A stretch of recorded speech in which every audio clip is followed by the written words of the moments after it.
ہر چیز کا ایک میک اپ ہوتا ہے جس سے وہ خوبصورت ہوتی ہے. ابھی آپ نے پگڑیاں باندھی ہوئی ہیں، یہ میک اپ ہے، آپ خوبصورت نظر آ رہے ہیں. صاف ستھرے کپڑے پہنے ہوئے ہیں، آپ خوبصورت نظر آ رہے ہیں. یہ مسجد کو ڈیزائن کیا گیا ہے، خوبصورت نظر آ رہی ہے. میں دفتر میں بیٹھا تھا، اس کو ڈیزائن کیا گیا، اس کا میک اپ کیا گیا، خوبصورت نظر آ رہا ہے. علم کا اور عالم کا، اسلام کا اور مسلم کا، ایمان کا اور مومن کا میک اپ کیا ہے؟ وہ اچھے اخلاق ہیں، وہ اچھے اخلاق ہیں، وہ اچھے اخلاق ہیں. میرے نبی نے لمبی نماز پڑھی. اللہ نے کہا ما انزلنا علیک القرآن لتشقی، اتنی لمبی نہیں چاہیے، درمیانے درجے کی مشقت پہ آئیں. اتنی لمبی نہیں چاہیے کہ آپ کے پاؤں پھٹ جائیں. سارا مال خرچ کر دیا، اللہ نے روک دیا. ولا تبسطها كل البسط فتقعد ملوما محسورا. نہیں میرے نبی ایسا نہ کریں، ایسا نہ کریں، سارا نہ خرچ کریں، کچھ بچا کے رکھیں. تبلیغ میں زیادہ دکھ اٹھانے لگے اندرونی تو اللہ نے اس سے بھی روک دیا. فلا تذهب نفسك عليهم حسرات. تبلیغ کریں پر اپنے آپ کو دکھی مت کریں کہ کہیں آپ کا اپنا ہی نہ انتقال ہو جائے. رات کو سونے کا بھی کہا جاگیں. قم اللیل الا قلیلا نصفه او انقص منه قلیلا. جاگو بھی صحیح، آرام بھی کرو، جاگو بھی صحیح، آرام بھی کرو. لیکن جب میرے نبی نے اخلاق میں پرواز دکھائی، اخلاق میں جب پرواز دکھائی، اخلاق میں جب پرواز دکھائی تو اللہ تعالیٰ نے فرمایا شاباش میرے محبوب، شاباش. نون والقلم وما يسطرون ما انت بنعمت ربك بمجنون وان لك لاجرا غیر ممنون. آگے پڑھو. وانك لعلى خلق عظیم. میرے نبی اس کا میں ترجمہ کرتا ہوں شاباش. انک لا علا.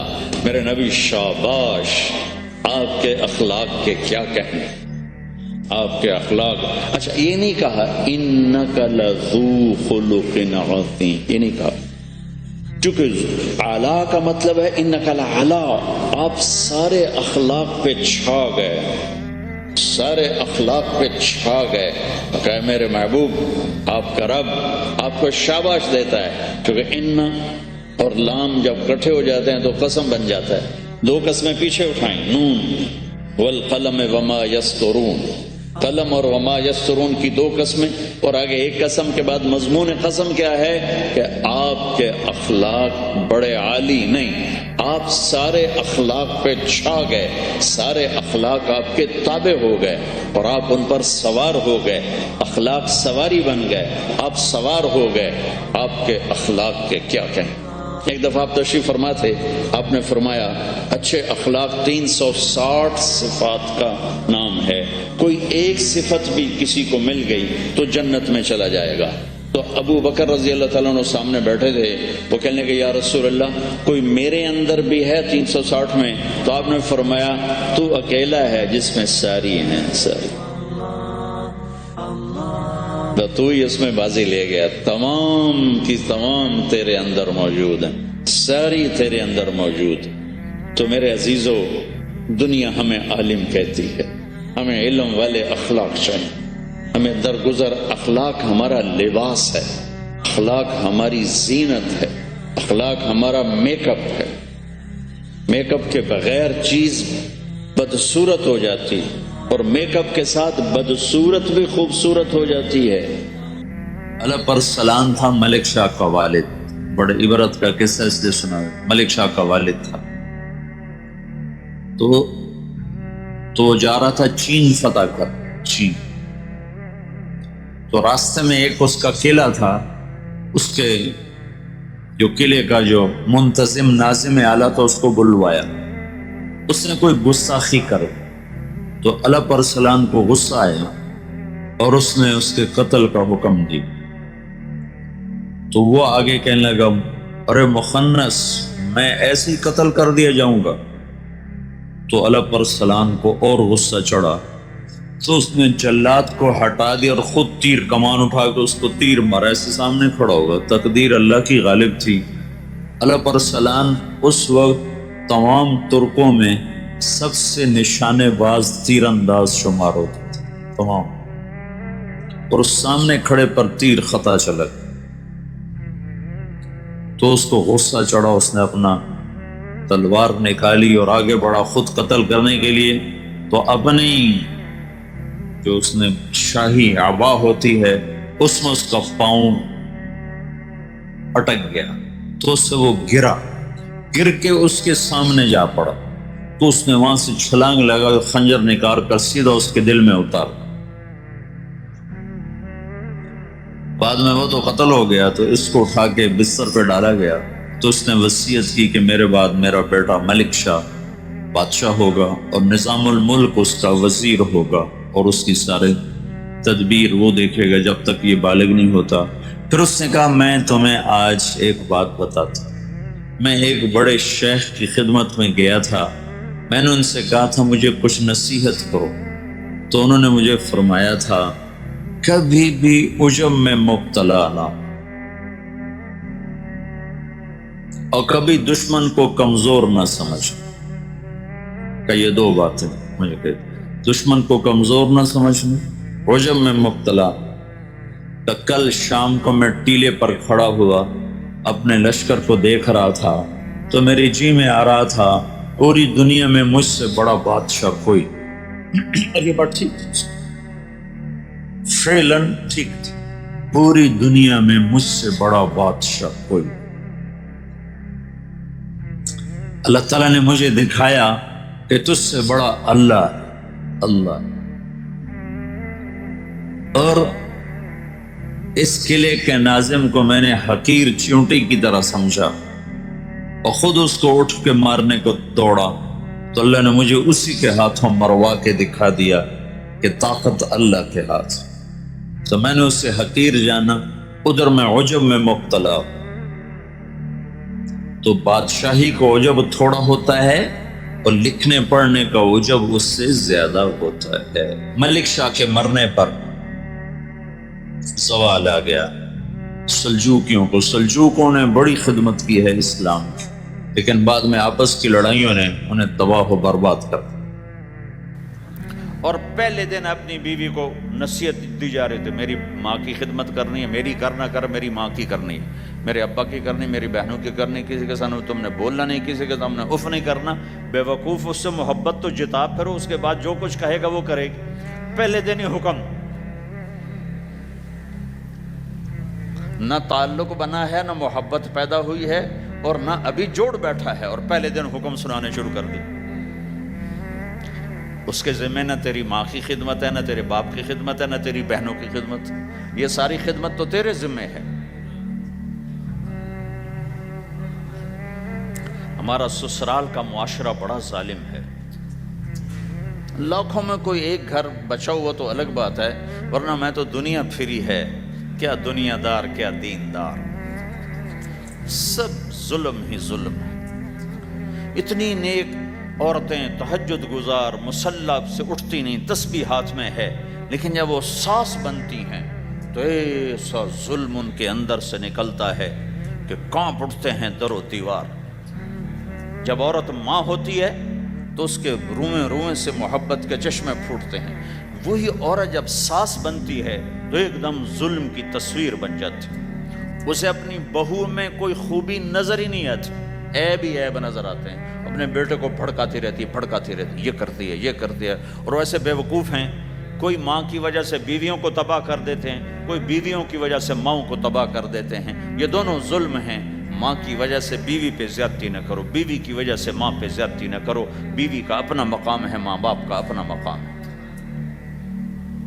بہنوں کا اپنا مقام۔ 100% شکایات جھوٹی ہوتی ہیں، سب جھوٹ ہوتا ہے۔ اس لیے میرے رب نے دستور بتایا، ان جاءکم فاسق بنبأ فتبینوا، جب کسی کی خبر سنو، کوئی کمی کوتاہی سنو، اول تو سنو نہیں، اگر سننی پڑ جائے تو تحقیق کر لو، تحقیق کر لو. قاضی ایاس کے پاس آیا ایک شخص آیا روتا ہوا، ہائے مر گیا، ہائے مر گیا. تو ان کے ساتھ ایک آدمی بیٹھے تھے، کہنے لگے حضرت اس کا قضیہ جلدی سے سن لیں، بیچارہ بڑا مظلوم لگتا ہے. کہنے لگے چپ کر، یوسف علیہ السلام کے بھائی بھی رات کو روتے ہوئے باپ کے پاس آئے تھے.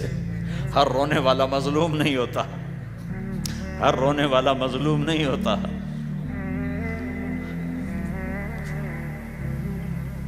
اپنے گھروں کی فضا بناؤ، کمی سنو ہی نہیں. تمہاری بیوی ماں کی کمی بتانے لگے، کہا مجھے نہ بتاؤ، تیری بڑی مہربانی. تمہاری ماں تمہاری بیوی کی کمی بتانے لگے، کہا اماں مجھے نہ بتاؤ، تیری بڑی مہربانی. گھر کی فضا ایسی بناؤ کہ کسی کی کمی کا تذکرہ نہ ہو، تو اللہ کی قسم تمہارا گھر جنت کا نمونہ بن جائے گا. یہ معاشرت کا دین بتا رہا ہوں، معاشرت کا دین. اپنی بیوی کی خوبیوں کی تعریف کرو، کمیوں پہ پردہ ڈالو. بیویوں کے ذمہ ہے خامد کی خوبیوں کی تعریف کریں. انسان حوصلہ افزائی کا محتاج ہوتا ہے.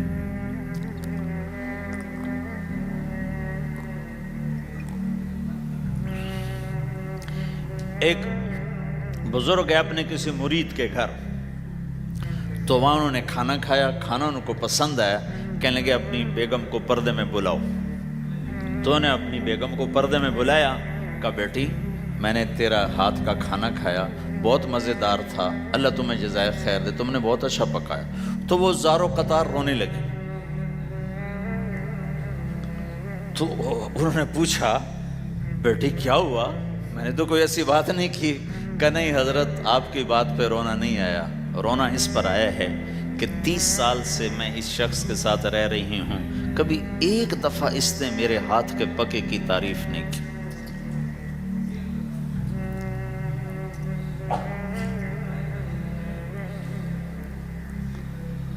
آپ گھر میں تشریف لائے، آپ نے پوچھا کوئی کھانے کو کچھ ہے؟ ام سلمہ رضی اللہ عنہ کا گھر. کہا یا رسول اللہ آج تو کچھ نہیں، سرکہ ہے. کہا واہ واہ واہ واہ، نعم الادام الخل، سرکہ تو بہت اچھا سالن ہے. سبحان اللہ، کیسے دلجوئی فرمائی اپنی بیگم کی، سرکہ تو بہت اچھا سالن ہے. یا تو نے نمک کم ڈال دیا، تو نے مرچی زیادہ کر دی.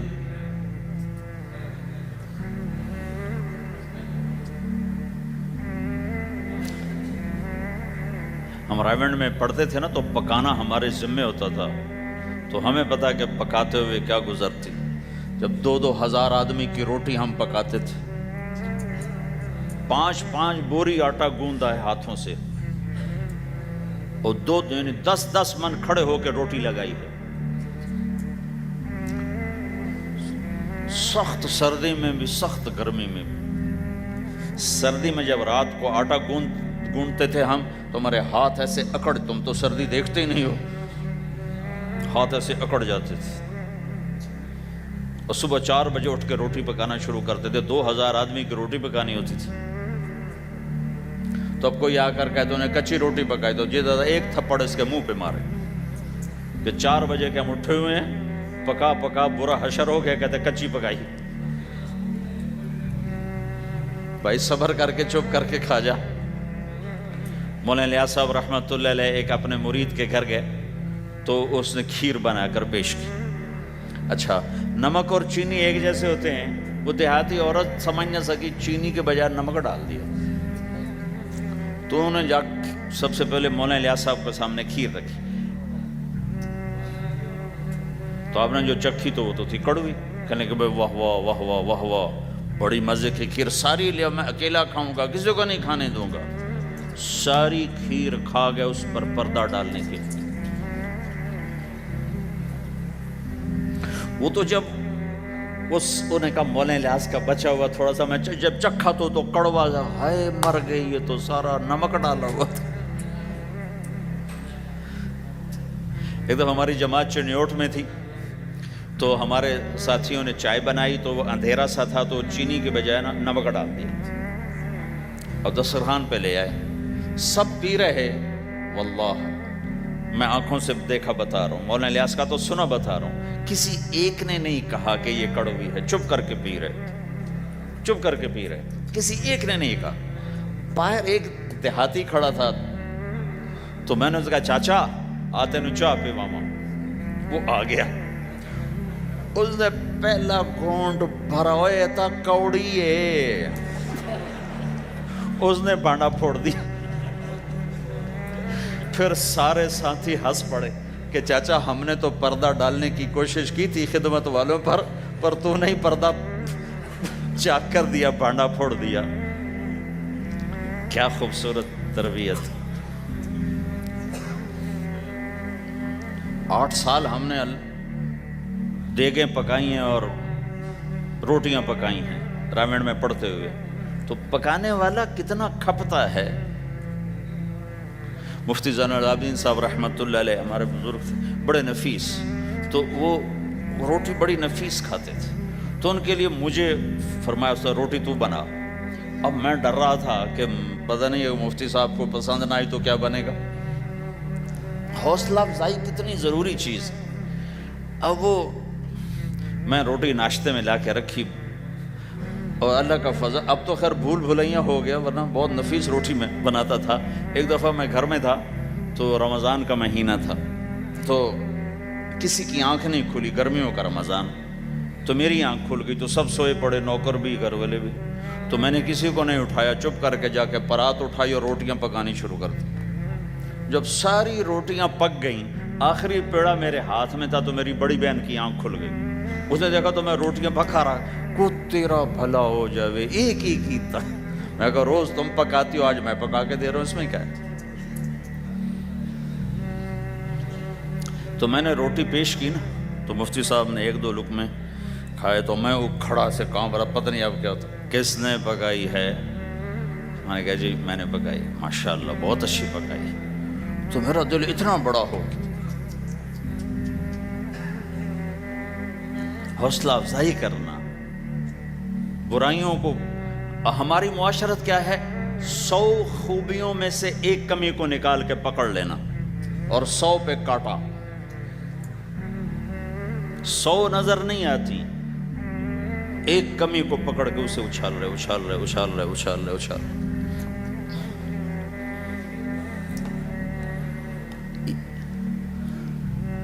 یہ گھر کا دین ہے، گھر کا دین ہے، یہ گھر کی معاشرت ہے کہ ایک دوسرے کی حوصلہ افزائی ہو، اس سے دل بڑھتا ہے، دل بڑا ہوتا ہے۔ حضرت عائشہ رضی اللہ عنہ چھوٹی عمر کی ہیں، تو آپ جہاد سے واپس آ رہے ہیں، جہاد سے، تو آپ نے صحابہ سے کہا آگے چلے جاؤ، سارے سب آگے چلے گئے اور نظروں سے غائب ہو گئے۔ تو اب خود اللہ کے نبی کہہ رہے ہیں عائشہ میرے ساتھ دوڑ لگاؤ گی؟ دوڑ لگائیں؟ تو حضرت عائشہ نے کہا لگاؤں گی۔ سبحان اللہ، سارے عالم کا ہادی تمہیں گھر کی زندگی بتا رہا ہے کہ گھر میں زندگی کیسی ہوتی۔ یہ مولوی صاحب چاہتے ہیں فتوے سے گھر چلاؤں، فتوے سے تھوڑا ہی چلتا ہے، وہ تو محبت سے چلتا ہے۔ تو فرمانا کہ ہم نے دوڑ لگائی تو میں آگے نکل گئی، اللہ کے نبی پیچھے رہ گئے۔ پھر کچھ عرصہ گزرا تو آپ ایک جہاز سے واپس آ رہے تھے، آپ نے صحابہ سے کہا تم سب آگے چلے جاؤ، سب آگے چلے گئے، نظروں سے اوجھل ہو گئے، غائب ہو گئے۔ تو پھر آپ نے کہا عائشہ دوڑ لگاؤ گی؟ کہا جی لگاؤں گی۔ پھر ہم نے دوڑ لگائی تو فرمانے لگی ان دنوں میں ذرا موٹی ہو گئی تھی، تو اللہ کے نبی مجھ سے آگے نکل گئے، تو آپ نے کہا ہذہ بتلک، کہ اب تیرا میرا حساب برابر ہو گیا، پہلے تو جیت گئی تھی، آج میں جیت گیا۔ حضرت عائشہ رضی اللہ تعالیٰ عنہ کو لقمے بنا کے کھلاتے تھے، بڑی بڑی بوٹیاں کھانے کا رواج تھا عربوں میں، بڑی بڑی بوٹیاں بناتے تھے، چھوٹی چھوٹی بوٹی نہیں ہوتی تھی۔ تو حضرت عائشہ رضی اللہ عنہ نے مثلا بوٹی اٹھائی، کبھی کبھی گھر میں مہینے میں 1-8 دفعہ گوشت بنتا تھا، تو آپ بوٹی اٹھا کر ایسے کھاتی نوچتی، تو ساری تو ایک دم کھائی نہیں جاتی، تو رکھ دیتی تھی۔ تو اللہ کا نبی وہی بوٹی اٹھاتے تھے اور حضرت عائشہ کو دکھا کر جہاں سے انہوں نے کھایا ہوتا تھا وہاں سے کھاتے تھے ایسے۔ پھر عائشہ رضی اللہ عنہ پانی کا پیالہ اٹھاتی اور پیتی، وہ پہلے بھی بڑے ہوتے تھے، ایسے چھوٹے گلاس نہیں ہوتے تھے، تو وہ پیتی تو جب رکھ دیتی تو اللہ کے نبی پیالہ اٹھاتے، جہاں اما عائشہ کے ہونٹ لگے ہوتے تھے وہاں ہونٹ لگا کے پانی دکھا کے یہ کرتے تھے۔ یہ بتا رہے ہیں اظہار محبت رشتوں میں بہت ضروری ہے، اظہار ضروری، بھائی کو بتاؤ میں تیرا بھائی ہوں، اس کے سامنے اظہار محبت ضروری ہے، بیوی سے اظہار محبت ضروری ہے، بیوی کا خاوند سے اظہار ضروری ہے، ماں باپ سے اظہار ضروری ہے۔ یہ سارے وہ رشتے ہیں جن کو میرے نبی نے قرآن سنو ماں باپ کے لیے، وَخْفِضْ لَهُمَا جَنَاحَ الذُّلِّ مِنَ الرَّحْمَةِ وَقُلْ رَبِّ ارْحَمْهُمَا كَمَا رَبَّيَانِي صَغِيرًا۔ ہاں ماں باپ کے لیے اپنے پر پھیلا دو، پر بچھا دو۔ کیوں بھائی؟ انسان کے پر ہوتے ہیں یا بازو ہوتے ہیں؟ کیوں جی؟ بولو بھائی، باجو، تمہاری گجراتی میں بولوں نا، باجو، باجو ہوتے ہیں نا، پر تو نہیں ہوتے نا، لیکن اللہ کہہ رہا پر بچھا دو، اپنے ماں باپ کے لیے پر بچھا دو۔ پر بچھانے کا کیا مطلب؟ میں بتایا کرتا ہوں کہ اس آیت کو کسی تفسیر سے میں نہیں سمجھا، نہ کوئی تفسیر والا یہ تفسیر کی طرف جائے گا۔ یہ جو میرا کالج کا ایک دور ہے، ایک تبلیغ کا دور ہے، کالج دور میں جب ہمارے گاؤں کے قریب دریائے راوی ہے، اس کے کنارے جنگل تھا بہت بڑا، اس میں ہم شکار کھیلنے جاتے تھے، ایک ایک ہفتہ جنگل میں پڑے رہتے تھے، تو ساتھ کھانے کا سامان، ساتھ سارے حشم خدم، اور ایک ایک ہفتہ ہم شکار کرتے تھے۔ تو وہ تیتر کو لگتا تھا نا چھرا، وہ چھرے لگتے تھے تو گرتا تھا، تو یوں اس کے پر یوں ہو جاتے تھے، میرے آنکھوں کے سامنے وہ تیتر نظر آ رہے ہیں، وہ یوں ایسے گرتے تھے اور یوں گردن ٹیڑھی ہوتی تھی، اور اس کا مطلب یہ ہوتا تھا کہ اب میں تیرے بس میں ہوں، ذبح کر یا چھوڑ دے، میرا بس ختم ہو چکا۔ تو آئے ہائے ہائے، قربان جاؤں قرآن کی خوبصورتی پر۔ میرا رب کہتا ہے اپنے پروں کو بچھا دے ماں باپ کے آگے، جیسے زخمی پرندہ تیرے آگے بچھ جاتا ہے، کہ ذبح کر دو صاحب، بھون کے کھا یا کباب بنا کے کھا، اب تیرے حوالے ہوں، ایسے ہی ماں باپ کے آگے یوں ہو جا۔ کیا خوبصورت تعبیر کی ہے، لا تقل لہما اف، اون بھی نہ کر۔ آپ نے فرمایا کاش میرے والدین ہوتے، تمنا کی۔ 2 مہینے کے تھے ماں کے پیٹ میں تو باپ کا انتقال ہو گیا، یا اور نہیں تو میری ماں تو ہوتی، میری ماں تو ہوتی۔ اور میں عشاء کی نماز کے مصلی پہ کھڑا ہوتا اور میں سورۃ فاتحہ شروع کر چکا ہوتا، اور ادھر سے میری ماں کہتی محمد، تو میں ماں کے لیے نماز توڑ دیتا، میں کہتا لبیک یا اماں۔ حج کا سفر ہے، 63 سال عمر ہے، ماں کو فوت ہوئے 57 سال گزر چکے ہیں۔ آپ حاجیوں کے ساتھ ابوا سے گزرتے ہیں، 10 میل آگے بستی ہے، پہلے قبر آ جاتی ہے، آپ نے احرام باندھا ہوا ہے، سر ننگا ہے، اپریل کا مہینہ ہے، ماں کی قبر سے گزرے 57 سال میں آدمی کیا کچھ نہیں بھول جاتا، لیکن میرے نبی کے دل کا زخم اسی طرح بھرا نہیں ہے، اسی طرح تازہ ہے۔ آپ اونٹنی سے اتر گئے اور ماں کی قبر کے سرانے آ کے یوں بیٹھے، گھٹنے اٹھائے اور ہاتھ یہاں رکھے اور سر دیا گھٹنوں میں ایسے، اور یوں سر نیچے کر کے جو روئے ہیں جیسے چھوٹے بچے روتے ہیں۔ آپ نے دیکھا چھوٹے بچے گھروں میں ایسے روتے ہیں، ایسے ہم بھی بہت روئے اس طرح منہ گھٹنوں میں دے کر، تو میرے نبی گھٹنوں میں منہ دے کر جوں روئے جوں روئے جوں روئے، کئی گھنٹے روتے رہے۔ سن 2000 میں حضرت آمنہ کی قبر کی زیارت کے لیے پہنچا، ڈھونڈتے ڈھونڈتے اللہ نے پہنچایا، ایک رہبر کو ساتھ لیا، وہ پہاڑوں کے اندر وہ قبر ہے، تو اندر ہمیں لے گیا، راستہ کوئی نہیں تھا، جس کو پتہ ہو وہ پہنچا سکتا ہے، ویسے کو نہیں جا سکتا۔ ہو کالے پہاڑ، چھوٹے چھوٹے کانٹے دار جھاڑیاں، ایک پہاڑی ہوگی اتنی اونچی جتنی آپ کی چھت ہے، اس کے اوپر باقی پہاڑ تو ایسے تھے، نوک نکلی ہوئی، وہ اوپر فلیٹ تھا، کوئی 10 بائی 10 تقریباً۔ وہاں میرے نبی کی ماں آرام کر رہی تھی، تو میں نے چاروں طرف دیکھا تو 2000 یعنی صرف 12 سال پہلے جنگل، ویرانہ، وحشت، 1400 سال پہلے یہاں کیا ہوگا۔ میں اللہ کی بے نیازی سے کانپ رہا تھا کہ میرے رب، جس کی خاطر تو نے کائنات بنائی، یہاں اس جنگل میں اس پہ اتنا امتحان ڈالا، وہ بھی 6 سال کی عمر میں۔ باپ دیکھا نہیں، بہن کوئی نہیں، بھائی کوئی نہیں، خالہ کوئی نہیں، کوئی ساتھی کوئی نہیں۔ 3 دن بعد یہ موت آتی تو مکے میں آتی تو کئی سینے سے لگاتے، 3 دن پہلے یہ موت آتی تو مدینے میں آتی، کئی سینے سے لگاتے۔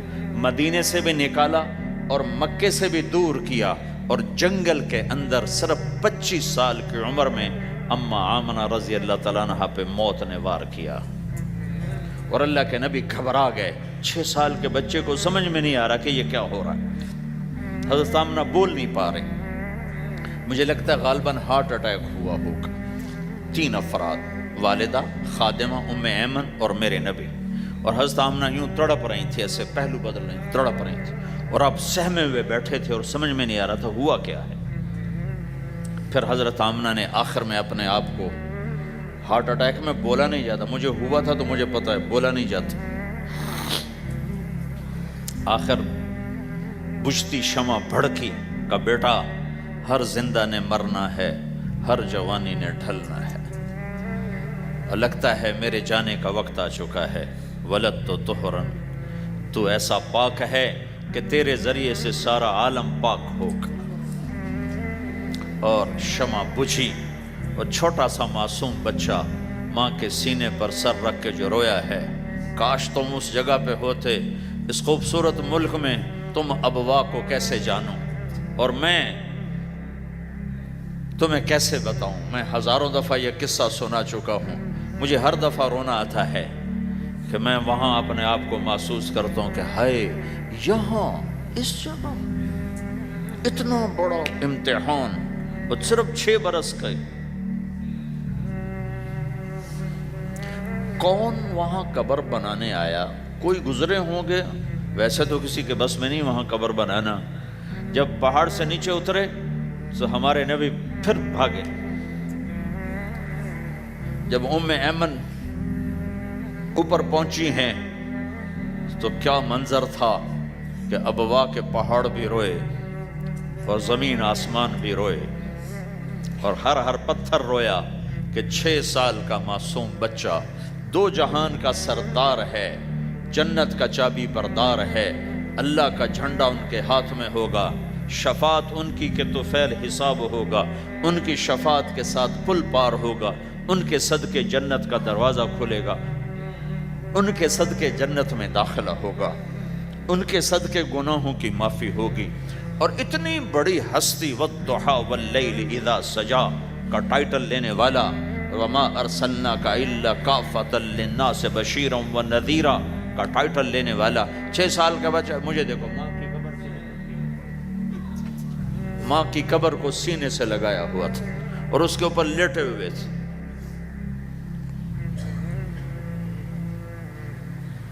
جب حضرت ام ایمن پہنچی ہیں تو اللہ کے نبی کیا کہہ رہے تھے؟ اے میری ماں، تمہیں تو پتا ہے نا تیرے سوا میرا کوئی نہیں تھا، تو مجھے چھوڑ کے کہاں چلی گئی، تیرے بغیر کہاں جاؤں گا، میرا کون ہے اب تیرے سوا؟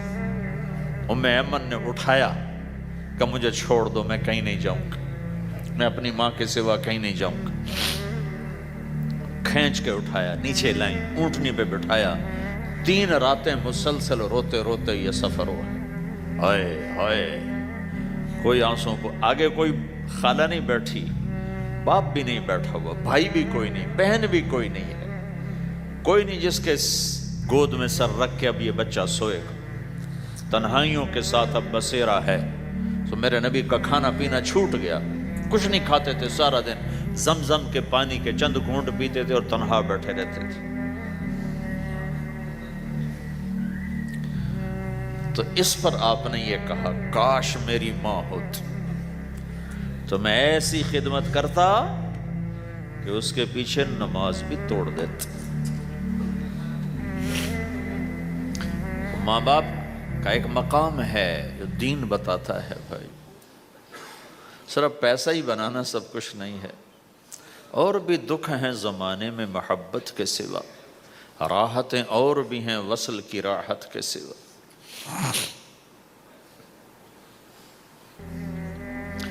ماں باپ کا ایک مقام ہے، ان کو مقام دو، لیکن ماں کی وجہ سے بیوی پہ ظلم نہ کرو، بیوی کے عشق میں ماں پہ زیادتی نہ کرو۔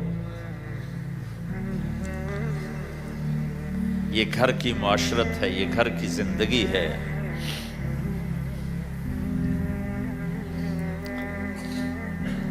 حضرت نعمان بن حارثہ بن نعمان دو صحابہ کے بارے میں آتا ہے کہ جیسی انہوں نے ماں کی خدمت کی اور کسی نے نہیں کی، ایک حضرت عثمان، ایک حارثہ بن نعمان۔ حارثہ بن نعمان کے بارے میں تو آپ نے کہا میں جنت میں گیا تو میں نے قرآن کی تلاوت سنی، تو میں نے کہا یہ کون تلاوت کر رہا ہے؟ کہا جی حارثہ۔ کہا حارثہ تو مدینے بیٹھا ہے، یہاں تلاوت کیسے؟ تمہیں سنانے کے لیے کتنا بڑا سپیکر لگا ہوا ہے، اس ساتویں آسمان پر جنت ہے۔ تو کہا فرشتوں نے کہ جی ماں کی ایسی خدمت کی ہے، جب قرآن پڑھتے ہیں اللہ ساری جنت کو سناتا ہے۔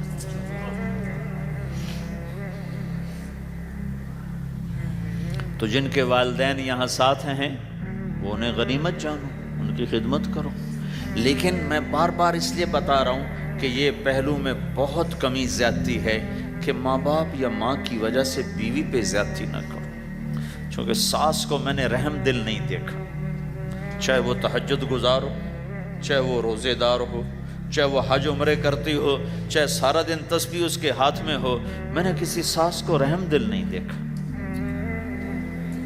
چونکہ یہ اخلاق سیکھے ہی نہیں ہے، سکھائے ہی نہیں ہے کسی کو۔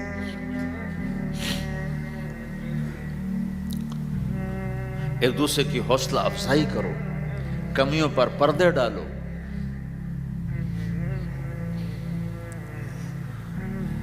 اپنے گھروں میں تم پرائے دیس میں اولاد کو وقت دو، اولاد کو ٹائم دو۔ دین سکھانے کے لیے سب سے پہلا مدرسہ ماں باپ ہیں، تربیت کی پہلی جو مجلس ہے وہ ماں باپ ہیں۔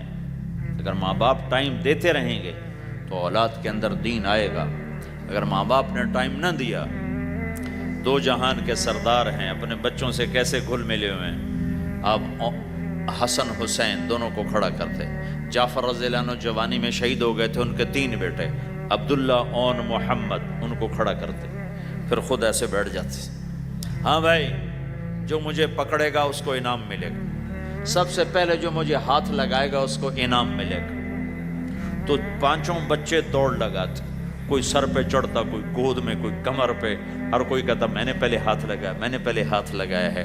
یہ 2 جہان کے سردار اپنے بچوں کے ساتھ تمہیں زندگی سکھا رہے ہیں۔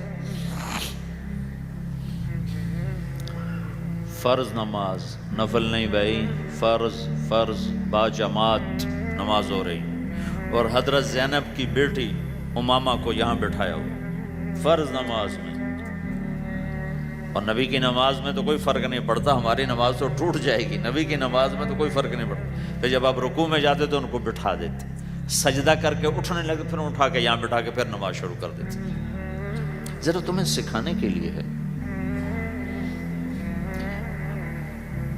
آپ سجدے میں گئے، فرض تو حسن رضی اللہ عنہ کمرے سے نکلے اور دوڑتے ہوا کہ اللہ کے نبی کی کمر پہ چڑھ گئے، تو آپ نے سجدہ لمبا کر دیا۔ جب لمبا زیادہ ہو گیا تو صحابہ ڈر گئے، یہ کیا ہو گیا؟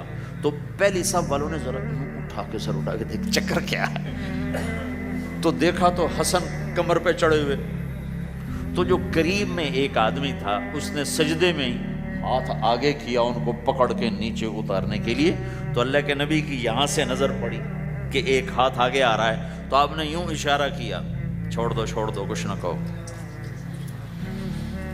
تو جب تک حسن نہیں اترے کمر سے آپ نے سجدے سے سر نہیں اٹھایا.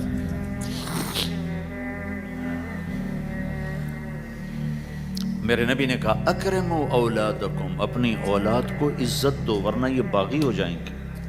اور یہاں تو ویسے ہی ماں باپ کو پتہ نہیں کسی کو ماں باپ کسے کہتے ہیں، بہن بھائی کی یہاں رشتوں کا تو کسی کو پتہ کوئی نہیں کہ رشتے کی قدر کیا ہے. بھائی آپس میں دنیا پہ نہ لڑو، چھوڑ دو، لڑو نہیں کہ بھائی لے جا. کسی کا حق کسی نے کھا لیا ہے تو ضائع نہیں ہوگا، ملے گا واپس. صرف یہیں تو پاناما ہی تو زندگی نہیں، آگے بھی تو آ رہی. میرے نبی نے ایک عجب اصول بتایا. آپ نے مدینے والوں سے فرمایا میرے باتوں میں تمہارا حق نہیں ملے گا تم کیا کرو گے؟ انہوں نے کہا جی ہم تلوار اٹھائیں گے اپنا حق وصول کریں گے.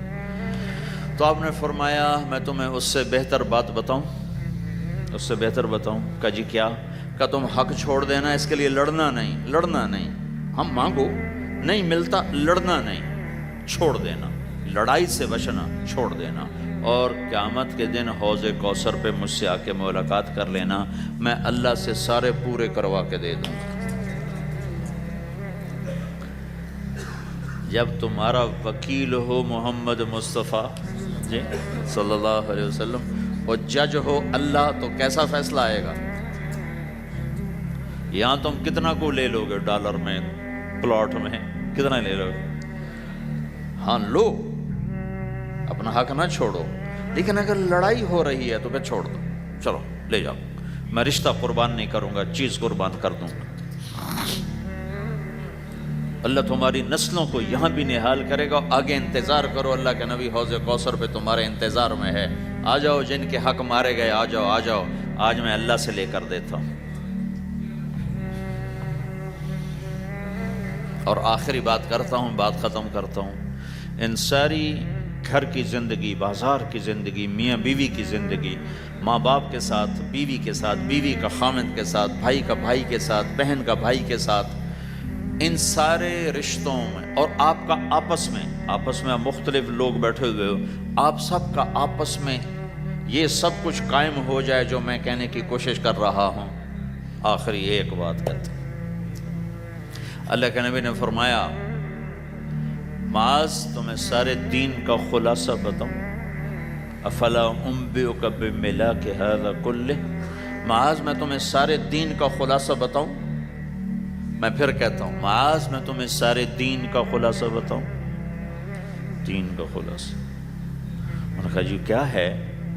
یہ کب کی بات ہے؟ آپ تبوک کے سفر سے واپس آ رہے ہیں اور معاذ رضی اللہ عنہ پوچھتے ہیں یا رسول اللہ جنت میں جانے کا راستہ تو بتائیں. تو آپ فرماتے ہیں نماز قائم کر، زکوٰۃ دے، روزے رکھ. روزہ ڈھال ہے، صدقہ گناہوں کو مٹاتا ہے، رات کا قیام اللہ تعالیٰ کی بارگاہ میں اللہ کی رضا کی خاطر جنت کے دروازے کھلواتا ہے. ایک لمبی نصیحت ہے، پورا دین اس میں سمجھاتے ہیں. پھر آپ نے آخر میں کہا معاذ اب میں تمہیں سارے دین کا خلاصہ بتاؤں؟ تو انہوں نے کہا جی وہ کیا ہے؟ تو مجھے دیکھو سارے. تو آپ نے یوں کیا،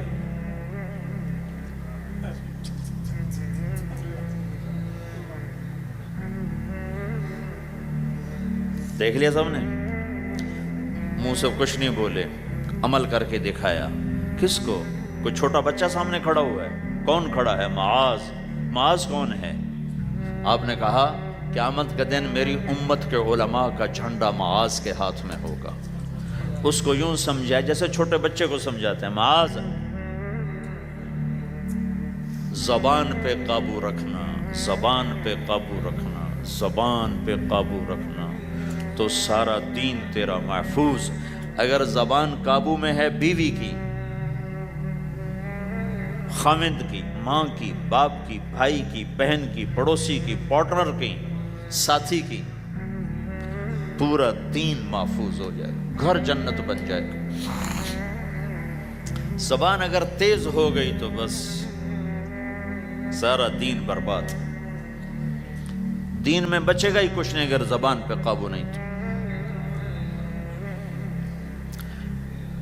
میرے پاس وکیلوں کا وفد آیا، ہم جماعت میں تھے مظفر آباد، تو میں نے آدھا گھنٹہ بات کی، کہا جی آپ کی بہت نصیحتیں سنی ہیں، آخر میں کوئی ایک نصیحت کر دو۔ تو میں نے کہا یہ کہ نہیں یہ نہیں، کوئی اور نصیحت کر۔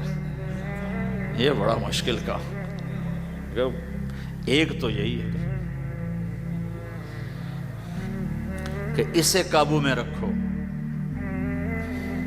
ایک میٹھا بول دلوں کو خرید لیتا ہے، اور ایک کڑوا بول زندگی میں زہر کھول دیتا ہے۔ میں اور آپ کیا حیثیت رکھتے ہیں؟ میرے نبی کی خدمت میں پیش ہوئے ابو سفیان بن حارث اور عبداللہ بن ابی امیہ، ایک پھوپھی کا بیٹا ایک تایا کا بیٹا۔ ابو سفیان تایا کا بیٹے، عبداللہ بن ابی امیہ پھوپھی کے بیٹے۔ کہا ہم آئے ہیں، اندر اطلاع بھجوائی، توبہ کرنے آئے ہیں، مسلمان ہونا چاہتے ہیں۔ تو آپ نے فرمایا مجھے ان کے اسلام کی کوئی ضرورت نہیں ہے، میں ان کو بیعت نہیں کروں گا۔ انہوں نے مجھے بڑا دکھ دیا ہوا ہے۔ طائف والوں سے زیادہ تھا، طائف والوں نے تو پتھر مار مار لہولوہان کر دیا تھا۔ حضرت عائشہ نے پوچھا یا رسول اللہ سب سے زیادہ آپ نے دکھ کہاں دیکھا؟ کہا طائف کی وادی میں۔ لیکن جب وہ پتھر مارنے والے مدینے میں آئے تو آپ نے ان کا استقبال کیا۔ اب ایک پھوپھی کا بیٹا ہے، ایک تایا کا بیٹا، آپ کا نہیں، میں نہیں ملوں گا۔ کیوں؟ کہ ایک میرے بارے میں شعر کہا کرتا تھا اور میری برائی بیان کرتا تھا اشعار میں، اور ایک عبداللہ نے، ابو سفیان میرے بارے میں شعر کہتا تھا، پتھر نہیں مارا، زبان کا غلط استعمال۔ اور عبداللہ بن ابی امیہ نے مجھے حرم میں کہا تھا آسمان پہ چڑھ جا، 4 فرشتے لے کر آ، ان کے ہاتھ میں پیپر ہو، اس پر اللہ کی مہر ہو اور اللہ کی طرف سے لکھا ہو کہ محمد میرا رسول ہے، تو پھر بھی میں تیری نہیں مانوں گا۔ تو کہا یہ بات میرے سینے پہ ہے، میں نہیں ان کو ملوں گا۔ کڑوی بات تو نبی کا سینہ تنگ کر دیتی۔ تم بیوی سے بولو گے یا بیوی خامن سے بولے گی، یا بچے سے بولو گے بچہ آپ سے بولے گا، یا ماں باپ سے بولو گے ماں باپ آپ سے بولیں گے، بھائی سے بولو گے، ساتھی سے بولو، کیا حال ہوگا؟ کیا پیچھے بچے گا؟ تو میں قربان جاؤں حضرت ام سلمہ رضی اللہ تعالیٰ عنہ پر، انہوں نے بڑا عظیم کردار ادا کیا ہے 2 موقعوں پر۔ اس میں سے ایک موقع یہ ہے، انہوں نے کہا یا رسول اللہ ایک آپ کی پھوپھی کا بیٹا، ایک آپ کے تایا کا بیٹا، آپ تو دشمنوں کو معاف کر دیتے ہیں، یہ تو آپ کے اپنے ہیں، آپ معاف کر دیں ورنہ وہ ہلاک ہو جائیں گے۔ ام سلمہ کی سفارش پر پھر آپ نے دونوں کو اندر بلایا اور ان کو بیعت کیا اور ان کو کلمہ پڑھایا۔ زبان کا غلط بول کہاں تک اثر کرتا ہے؟ تو یہ میری آخری بات ہے، اپنی زبانوں پہ قابو۔ ہم انسان ہیں، ہو جائے گا، جب ہو جائے تو پھر معافی مانگو، معافی مانگو۔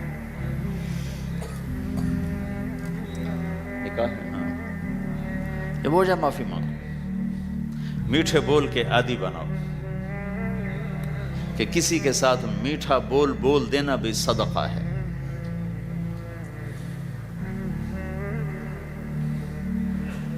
تو بھائیو یہ ایک معاشرت ہے۔ ہمارے یہاں پاکستان میں نا بسوں کے پیچھے بڑے عجیب عجیب لکھے ہوتے ہیں جملے، تو میری زندگی سڑکوں پہ ہی گزری ہے، تو میں نے اس کا ایک وہ بنایا ہے سکیچ۔ ایک دفعہ میں ایک بس کے پیچھے جا رہا تھا تو اس کے پیچھے ایک جملہ لکھا تھا جو مجھے بڑا پسند آیا، تو پھر میں پچھلا بھی سنا دیتا ہوں، وہ بھی سنا دیتا ہوں۔ نئی بس کے اوپر لکھا ہوتا ہے ویکھ ٹور چکوری دی۔ چکور ایک پرندہ بڑے نخرے سے چلتا ہے، تو نئی بس کے پیچھے لکھا ہوتا ہے مجھے دیکھو میں چکور کی طرح چل رہی ہوں۔ جب ذرا پرانی ہو جاتی ہے تو اس کے پیچھے لکھا ہوتا ہے ہارن دے کر پاس کریں۔ جب زیادہ پرانی ہو تو پھر اس کے پیچھے لکھا ہوتا ہے یا پاس کر یا برداشت کر۔ اور زیادہ پرانی ہو تو اس کے پیچھے لکھا ہوتا ہے نہ چھیڑ ملنگانو. ملنگ سمجھتے ہو؟ نہ چھیڑ ملنگانو. یہ ایسے جملے لکھے ہوتے. کہیں وہ رنگ روغن ہو کے دوبارہ آ جائے سڑک پر تو لکھو تو وقت نے ایک بار پھر دلہن بنا دیا. تو ایک دفعہ میں ایک بس کے پیچھے جا رہا تھا تو میں وہ ایسے ہی نظر تو پڑی جاتی ہے تو وہ پھر پڑھا بھی جاتا ہے. تو ایک بس کے پیچھے ایک جملہ لکھا تھا. میرے جو 1.25 گھنٹے کا جو میں مضمون بیان کر اس کا خلاصہ لکھا تھا دل برائے فروخت. بڑا دل برائے فروخت. اور نیچے لکھا تھا قیمت ایک میٹھا بول. ایک میٹھا بول. ایک بول سے بیوی کا دل خرید لو. ایک بول سے بیوی خامند کا دل خرید لے. ایک بول سے بہو ساس کا دل خرید لے. ایک بول سے ساس بہو کا دل خرید لے. ایک بول سے بھائی بھائی کا دل خرید لے. ایک بول سے ماں باپ اولاد کا دل خرید لیں. ایک بول سے اولاد ماں باپ کا دل خرید لے. ایک بول سے تم دشمن کا دل خرید لو. یہ زبان کا میٹھا بول ہے. یہ کرو گے تو اللہ تمہیں چمکائے گا. تو بھائیو یہ بھی دین ہے اور بہت بڑا دین ہے. اور دکھ درد کی بات یہ ہے نہ یہ بتایا جاتا ہے نہ یہ سکھایا جاتا. زیادہ زور عبادات پر ہی ہے. حسن جو پیدا ہوتا ہے وہ میک اپ سے پیدا ہوتا ہے. ہمارے دین کا جو میک اپ ہے وہ اچھے اخلاق ہیں. وہ یہ زندگی ہے جس کو میں نے تھوڑا سا آپ کے سامنے نمونہ پیش کرنے کی کوشش کی ہے کہ ایک دوسرے کے لیے راحت بنو, ایک دوسرے کے لیے خیر کا ذریعہ بنو, ایک دوسرے کی کڑوی کسیلی برداشت کرنا سیکھو, سہ جاؤ, پی جاؤ. تو انشاءاللہ نیت کرتے ہو سارے بھائی, کرو گے نا انشاءاللہ؟ لو نہیں بولو. تو کل میں نے آپ سے عرض کیا تھا کہ 2 کام آپ تھوڑا سا مجمع مستقل کر لو. ایک جمعرات کو مرکز میں آیا کرو, ایک 3 دن مہینے کے لگایا کرو, اور ایک اس کے ساتھ اور عرض کرو جس دن تمہارا گشت ہو اپنے گشت میں شرکت کیا کرو. تو انشاءاللہ یہ جو باتیں میں نے آپ سے کہی ہیں یہ آہستہ آہستہ ساری قابو میں آ جائیں گی.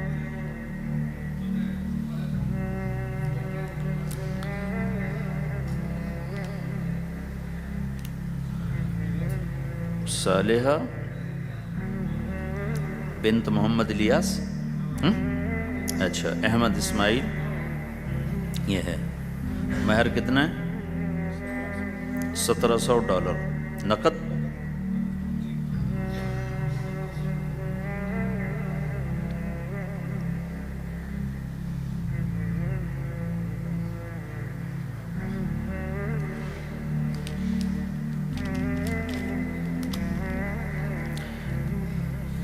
میں نکاح سے پہلے جو باتیں کیا کرتا ہوں آج وہ ساری تقریباً میں نے آپ کے سامنے پیش کر دی ہیں کہ کسی بھی گھر کو اگر خوش باش کوئی گھر یہ چاہے کہ ہم خوش باش رہیں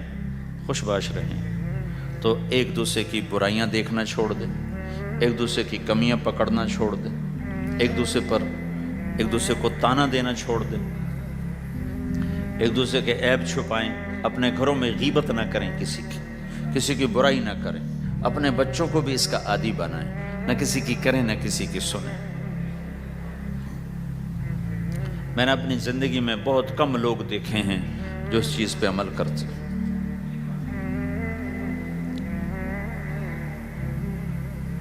تو انشاءاللہ آپ کے گھر میں رونق رہے گی. جی بھائی تم ہو احمد؟ اچھا تو مجھے فیس کیا دو گے؟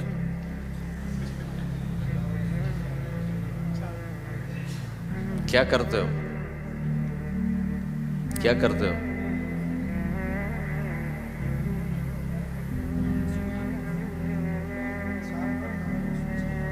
4 مہینے لگاؤ گے تبلیغ میں؟ اچھا یہی فیس ہے میری, 4 مہینے تبلیغ میں لگا دیں. اعوذ باللہ من الشیطان الرجیم, بسم اللہ الرحمن الرحیم.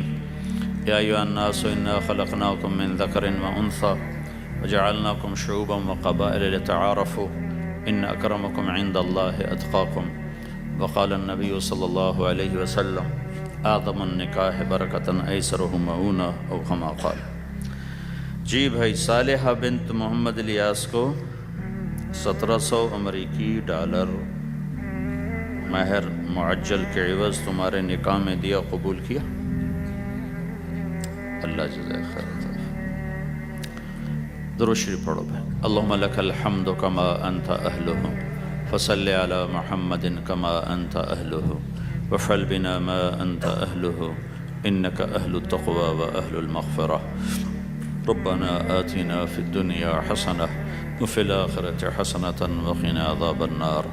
اللہم انا نسألک الہدی والتقی والعفاف والغنی۔ یا اللہ، یہ چھوٹا سا مجمع تیرے ماننے والوں کا، تیرے حبیب کی امت کا دور دراز دیس میں ہے۔ یا اللہ، ان کی نسلوں کی حفاظت فرما، انہیں ضائع ہونے سے بچا، گم ہو جانے سے بچا، باہر کے گندے ماحول سے حفاظت فرما، باہر کی غلاظت سے محفوظ فرما، اچھا مسلمان بنا، اچھا شہری بنا، ہر روپ میں خوبصورت انسانیت کا پیکر بنا، ہر روپ میں یا اللہ عالی اخلاق والا بنا۔ یا اللہ، ہم سب سے راضی ہو جا اور پوری امت سے راضی ہو جا۔ جن گناہوں کی وجہ سے تو ناراض ہوا اور امت کا سفینہ ڈوبا، وہ گناہ معاف کر دے، معاف کر دے، معاف کر دے۔ یا اللہ، پوری انسانیت کو ایمان کے نور سے روشن فرما دے۔ یا اللہ، پوری دنیا کے بسنے والوں کو اپنا تعلق عطا فرما دے۔ یا اللہ، کلمہ پڑھنے والوں کو اپنی رضا والی زندگی عطا فرما دے۔ یا اللہ، تو ہمارا مالک ہے، ہم تیرے بندے ہیں۔ تو نے سمجھایا، ہم کوئی نہ سمجھے، تو نے روکا، ہم کوئی نہ روکے۔ یا اللہ، یا اللہ، آج تیری بارگاہ میں توبہ کرتے ہیں، ہماری توبہ قبول فرما لے، قبول فرما لے۔ یا اللہ، تیرے ہی فضل سے یہ مسجدیں بنی، تیرے ہی فضل سے یہ آباد ہوئیں۔ یا اللہ، تو یا اللہ، یا اللہ، ہم سے راضی ہو جا۔ ہم تیرے غصے کو سہ نہیں سکتے، برداشت نہیں کر سکتے۔ میرے مولا، ہم سے تو دنیا کی آگ نہیں سہی جاتی، جہنم کی آگ برداشت کون کرے گا؟ یا اللہ میرے آقا، ہمیں تو دنیا کی پولیس پکڑے تو ہم یا اللہ پریشان ہوتے ہیں۔ یا اللہ، اگر جہنم کے فرشتوں نے پکڑ لیا تو ہمارا کیا بنے گا میرے مولا؟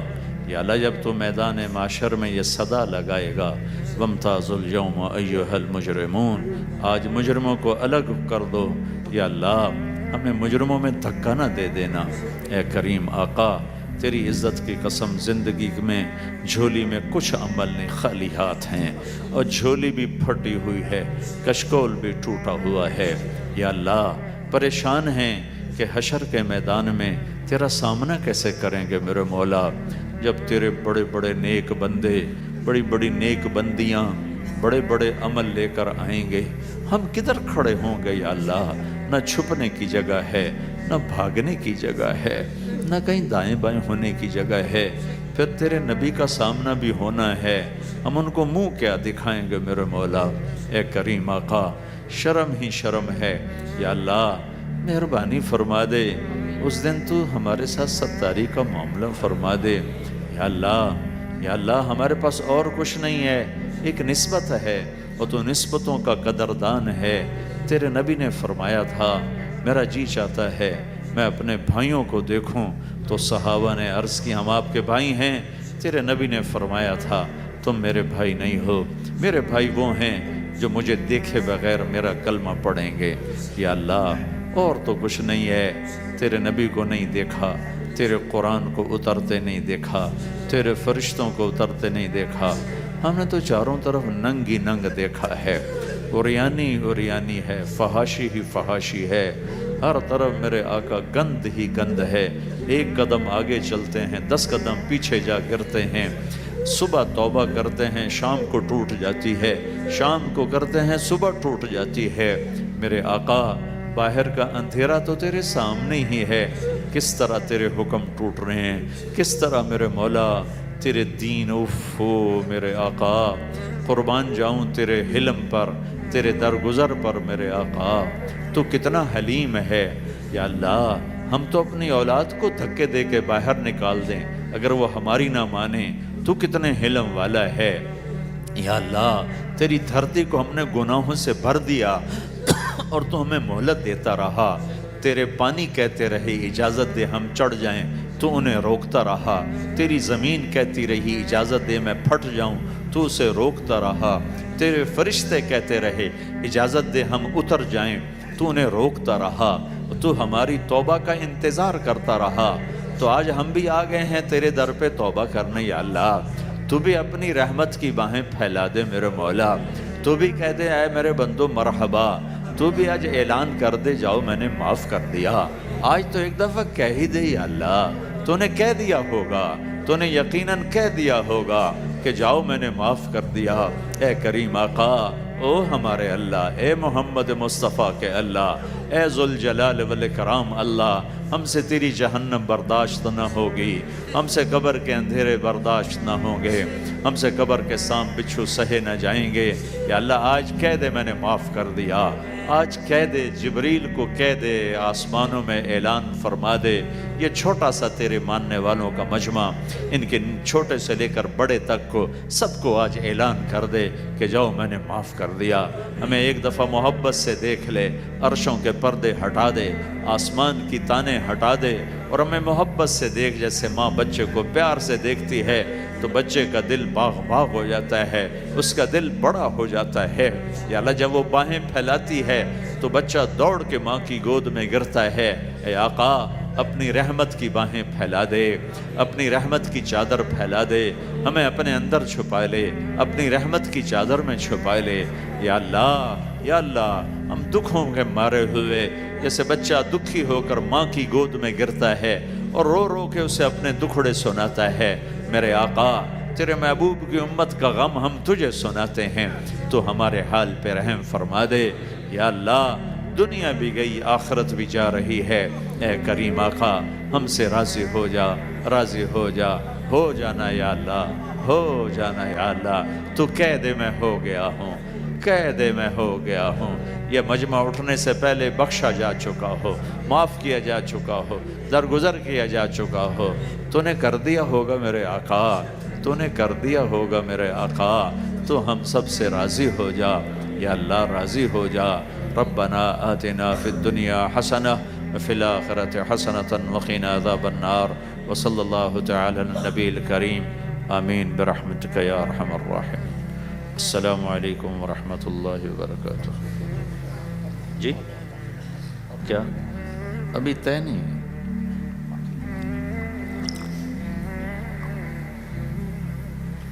اللہ آپ لوگوں کو جزائے خیر عطا فرمائے۔ آپ جتنے تھے سارے ہی آتے رہے، آپ کی بڑی مہربانی۔ اللہ نے رزق مقدر میں لکھا تو پھر بھی ملاقات ہو جائے گی، ابھی تو ایک دو دن کے بعد انشاءاللہ واپسی ہے۔ السلام علیکم ورحمۃ اللہ۔